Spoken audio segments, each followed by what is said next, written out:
এটা কিতাব বন্যায় ফিক্সার না করে 22 সালে আইলাম একলা বছর খালি মাপ দিয়ে আবার এই বছর আইছি আবার এটা কিতা আমরা কিতা গুনাহ করছি না তা আমরা মনে হয় আমার মনে হয় রাস্তাঘাট সব মাটিতে ভরে লিছি আর খালও বুঝে লিছি যার কারণে আইসে বাড়ি ঘর উঠছে আর কি এরপরে আবার বেলে একটা এই রাসেল বাইপার বেলা সাহেব একটা বেলা এক বাড়ি ঘরে উঠা ধরছে আমি জানি না যে আসলে কিতা হইলে আমরা সমাধান হইব 22 সালে আসলাম ব্যারিস্টার হিসাবে 24 সালে ওকে ব্যারিস্টারের সাথে আমি এমপিও এমপি তো আবার আমার এলাকার কেন আমার এলাকা তো বাঙ্গন দেখা দিছে এখানে মানুষেও কয় তুমি কই যাও আমি কইলাম যে এমপি বানাই কিতা আমি আমার পুরা সিলেট ছেড়ে দিবনি তো একদিনই কেন আর একদিনই কেন নাইলে এরা কয় ভোট দিছিলাম যে আমার কলার দিলে টানাটানি করে যাই হোক আমি আপনার কিছু ত্রাণ লই আইছি ত্রাণ না এটাই লোকে আসলে মানুষের বিপদে পড়লে তো একজন আরেকজনের বাড়ির যায় না নি আমার কাছে মনে হয়েছে আপনার লাগে একটা ভালোবাসা নিয়ে আইছি যে বিপদে আপনারা আমি বিপদে বললে আপনারা আমার এলাকার যাইবা আপনারা আজকে একটু পানি উঠছে আমি চাইতেছি আপনারা লাগিয়া একটু ভালোবাসা নিয়ে আইছি আপনারা এটা কবুল করতা আর হইল গিয়া ফুলা ভান্ডে পড়াই তো এটা গত 22 সালে হইয়া গেছি আজকে দেখুন পড়াশোনা করতে করতে আমি এমপি পর্যন্ত হয়ে গেছি গা আমার ভাগ্যের রেখা দেখুন আপনারা খালি পড়াশোনা করে আজকে এই জায়গা পর্যন্ত আইছি বন্যার সময় আমি আর ইতা মারতাম না আমি যেটা মনে করি আজকের এই বক্তব্যের মধ্য দিয়ে সিলেটের সকল নেতৃবৃন্দের প্রতি আমার অনুরোধ প্রতি বছর বছর বন্যা যদি হয় এটা হয় আমাদের কর্মের কারণে নাইলে আমাদের নসিব যদি এই বন্যা থেকে স্থায়ীভাবে মুক্তি পাইতে হয় তাইলে সব এমপি এবং সব নেতাদের একসাথে বসতে হবে এখানে কোনো দলমত কোনো বিষয় না কেউ এক দল করে কেউ আরেক দল করে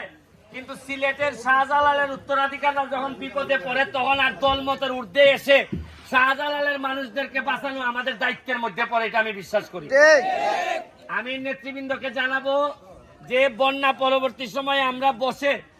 যদিও আমার বাড়ি আপনাদের এখান থেকে প্রায় 100 কিলোমিটার হবিগঞ্জের সোনারঘাট মাধবপুর যদি লাগে আমারও ডাকেন বৈশাখ কি জননেত্রী শেখ হাসিনার কাছে নিয়ে আমরা বলি যে আমাদের কি হইলে বন্যা থেকে আমাদের রক্ষা পাওয়া যাবে আমরা বড় বড় প্রজেক্ট হাতে নেই আমরা সমস্যা হইল কিন্তু জানেননি আমরা সমস্যা হইল যে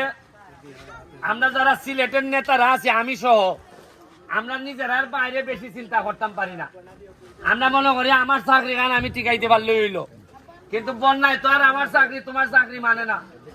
এবার তো সব গরকে উঠতে জায়গা তা আমি আপনারা কইমো আপনার লেগে দোয়া করবা আর আপনার লেগে যত সামান্য আমি খাবার শুকনা খাবার লই আইছি সারা এলাকাতে বিভিন্ন জায়গা সিলেটও দিয়ে আইছি এখনো দিতেছি আর প্রবাসীদের প্রতি আমার অনুরোধ থাকলো যে আপনারা সব সময় আমাদের জন্য করেন এইবার আমি যেহেতু এমপি আমি পুরাটা দৌড়াইতে পারবো না 22 সালের মতো আমি প্রতিটা প্রবাসীরে বলবো আপনি আপনার যে এলাকা এই এলাকায় আপনার গ্রামে আপনি একটু ত্রাণ পাঠান সহযোগিতা করেন তাইলে আমরা এমনিতেই আপনাদের কাছে কৃতজ্ঞ আরো বেশি কৃতজ্ঞ থাকবো আর আমাদের সিলেট বলতেই তো প্রবাসীদের সংখ্যা অনেক তারা আশা করি আমার এই ভিডিওর মাধ্যমে আপনারা যারা প্রবাসীরা আমারে ভালোবাসেন